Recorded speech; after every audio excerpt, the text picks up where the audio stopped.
Jadi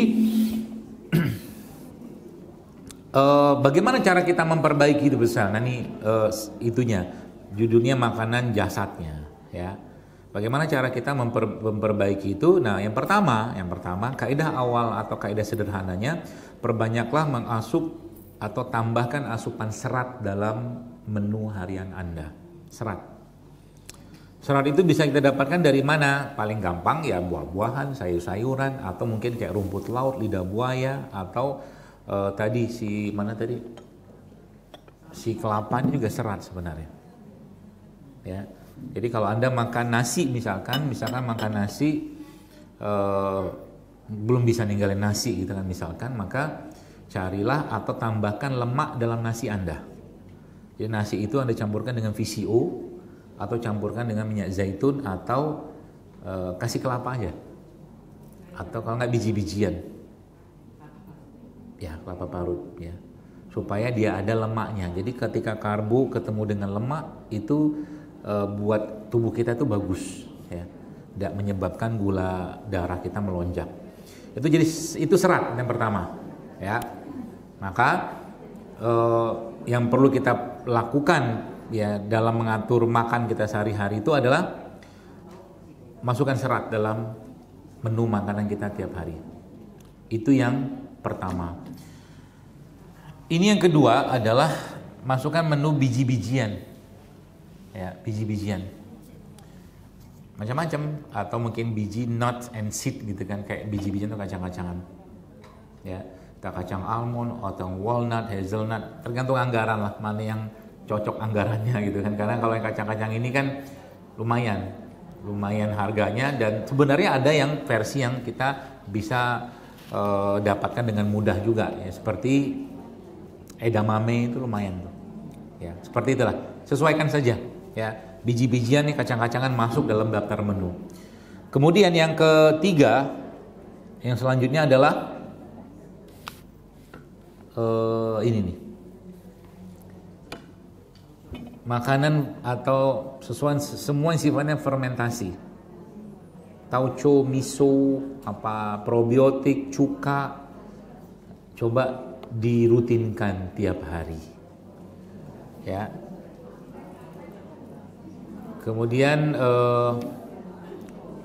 apa lagi ya? Saya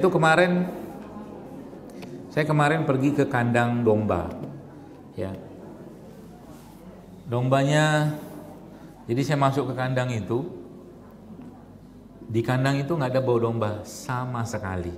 Bau dombanya nggak ada. Dia punya ada sekitar 160-an masih baru research ya. Menariknya apa? Makanan dombanya bagus-bagus banget, bagus gitu kan, sampai dia punya kotoran tuh nggak ada bau sama sekali, nggak ada bau. Pipisnya juga diatur sehingga jatuhnya dia antara kotoran sama pipis itu dipisah. Ya, saya dibawa lagi masuk ke tempat penimbunan kotorannya domba tadi, nggak ada bau sama sekali nggak ada bau. Padahal numpuk tuh. Ya mungkin 4 meter, 5 meter tuh tumpuk situ, mau dijadikan pupuk kan. Kuncinya di mana coba? Di makanan. Jadi semua yang dimakan sama si domba itu kandungannya lengkap sekali. Bahkan domba-dombanya itu dipasang sini. Tag. Fungsinya tag itu apa? Supaya tidak terjadi pernikahan sesama keluarga. Nanti anaknya kawin sama ibunya enggak boleh. Sampai sebegitu. Zaman sekarang soalnya agak-agak susah. Lihat ayam, Anda lihat ayam sekarang, ayam potong. Coba lihat mana jantan mana betina. Udah dibedain. Kecuali ayam kampung.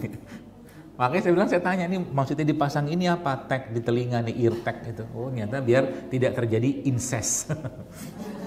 Perkawinan dengan keluarga. Gitulah.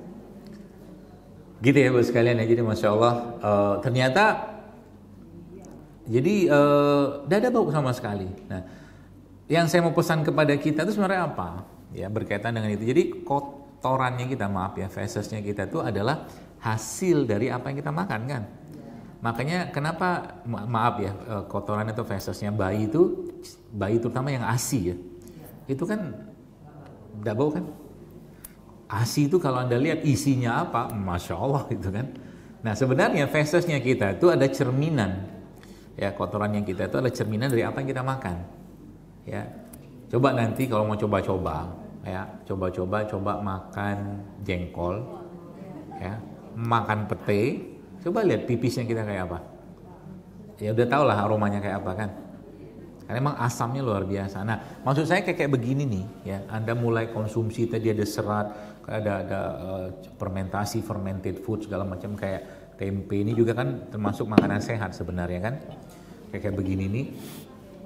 Efeknya nanti ke pencernaan. Itu yang pertama. Nah, topik tentang pencernaan ini Anda mau bahas dari semua konsep kesehatan manapun sama. Semua penyakit awalnya dari pencernaan. Dah. Kalau pencernaannya bagus, maka semua akan bagus. Nah, pencernaan itu berarti kan, atau ya pencernaan kita ya, digestion system kita itu berarti kan dia butuh makanan. Tadi juga sudah disampaikan ada serat segala macam, termasuk kurma itu juga salah satu serat yang sangat tinggi, kurma. Minyak-minyakan itu masuk dalam list menu Anda, ya. Seperti itu. Dan ya tadi makanan-makanan fermented ya, kalau mungkin bahasa satu probiotik, satu prebiotik tiap hari. Gampangnya gini, satu probiotik itu cairan, ya, bukan cairan sih, tapi mikroorganisme hidup, definisi itu adalah. Tapi yang saya maksud ini probiotik itu adalah mikroorganisme hidup, ya. Paling gampang kalau kita orang awam tuh cuka lah paling gampang. Meskipun jumlah strainnya atau jumlah bakterinya tidak akan sama, banyakkan probiotik, ya. Tapi kalau cuka udah cukup. Jadi Anda misalkan minum cuka, ya, minum cuka campur air kayak begini, terus Anda makan kurma.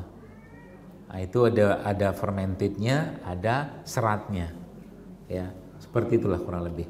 Nah, itu masuk dalam list menu Anda. Nah, yang berikutnya apa? Yang terakhir, ya. Jam 11. Yang terakhir itu apa nih, rimpang-rimpang ini Bapak sekalian, ya. Serai jahe kayak begini nih. Saya sekarang yang beberapa waktu belakangan ini kalau saya bikin misalkan wedang lah mungkin bahasa kita ya, kayak begini tuh saya nggak kupas kulitnya, nggak kupas. Jadi termasuk mangga yang saya mau cerita, mangga podang itu saya makan sama kulit-kulitnya kan, karena kulitnya itu pahit rasanya ternyata. Nggak pahit banget tapi pahit saja. Kayak balancing buat manisnya, karena mangga itu termasuk buah yang sangat tinggi gula. Ya, mangga, anggur ya. Maka ketika saya makan itu ya cuci dulu lah, bersih-bersih, karena memang dia tidak disemprot, jadi aman kita makannya kan. Jadi dia ngimbangi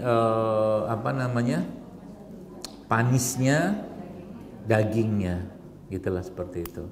Ya sama kayak begini sebenarnya. Jadi jahe, kunyit segala macam ini kan dia ada kulit kan. Nah kulit begini sebenarnya nggak usah dikupas, Anda cuci aja bersih. Ya. Terus nanti entah digeprek, entah di blender, entah dipotong-potong, ya. Nanti disaring aja. Ya, karena kulit ini juga masih cukup tinggi enzimnya. Ya, jangan dibuang. Ya, seperti itu. Nah, apa yang harus Anda makan? Ya, sesuaikan saja, ya. Contoh mungkin saya di rumah sering bikin nggak? Sering. Saya suka bikin sendiri daripada beli, saya lebih senang bikin. Ya senang aja, kebahagiaan buat saya gitu ya. Jadi ya serai, campur pandan, campur kunyit, campur lengkuas, macam-macam tuh, dikit-dikit aja. Bagusnya sekali minum habis. Ya. Jadi Anda mau bikin lagi, ya ngerajang lagi aja. Atau kalau enggak misalkan di rumah ada blender-blender kecil itu cemplungin kayak bikin bumbu aja. Nanti seduh air, saring. Kemudian ya kalau mau kasih madu, tapi kalau mau dapat rasa aslinya itu tidak usah pakai apa-apa, ya, gitu, ya. Apa yang kita minum dari mereka ini ya, prinsipnya itu sebenarnya dengan pola makan kita yang bukan berlebihan, terlalu banyak ragamnya itu, tidak bisa satu, jadi nggak cukup satu formula kayak begini, ya. Jadi kalau saran saya dengan catatan nggak ada penyakit ya. Kalau ada penyakit mungkin perlu konsul ke herbalisnya atau apa. Tapi kalau relatif buat maintaining aja ya, maksudnya jaga kesehatan, maka ini Bapak sekalian satu rempah atau dua rimpang lah misalkan. Kayak misalkan ini jahe kan sama kunyit misalkan. Kan dua tuh. Ya, atau mungkin jahe sama lengkuas, atau mungkin kunyit sama temulawak gitu-gitulah. Atau mau tambah satu lagi, rimpangnya satu, rempahnya satu. Rempah sama rimpang tuh beda ya. Kalau rempah itu kayak kayu manis, kapulaga, itu kan rempah tuh. Itu obat semua itu. Anda rutinin aja minum itu, ya Masya Allah, efeknya ke badan tuh akan sangat bagus, ya. Apalagi ditambah dengan makan yang benar, ya, seperti itu. Jadi mudah sebenarnya, ya. Termasuk ini, ya, garam-garam non refinasi ya. Terserah mau pakai garam apa ya.